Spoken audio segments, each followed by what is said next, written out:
Una per velocisti e una per scalatori, due tappe spettacolari del Giro d'Italia nei luoghi più suggestivi del Veneto. La nostra regione non manca nemmeno in questa edizione di essere protagonista dell'evento sportivo. Quest'anno un grande ritorno con l'arrivo di tappa a Padova, in Prato della Valle. Non accadeva da 24 anni. Nel 2009 la città invece aveva ospitato una partenza. Il 23 maggio lo storico Prato farà da sfondo all'arrivo dei ciclisti partiti da Fiera di Primiero per la 18ª tappa, 166 chilometri, inizio con la discesa dalla Mona a Feltre nel Bellunese per poi entrare nella Marca Trevigiana passando per le colline del Prosecco e Valdobbiadene. Il tratto in pianura toccherà anche il veneziano con Mirano, poi l'arrivo trionfale a Padova.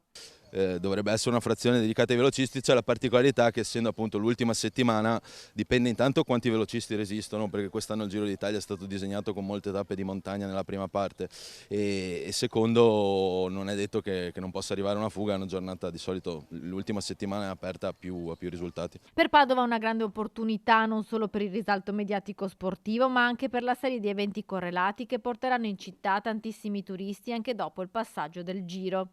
Insomma, parliamo di un giro economico di 2 miliardi di euro per tutto il Giro d'Italia, 600 milioni di euro immediati, cioè i turisti che vengono chiaramente non a Padova ma in tutte le tappe del Giro d'Italia e spendono, quindi quello sono 600 milioni divisi tra tutte le tappe che rientrano, diciamo, come indotto nella nostra città.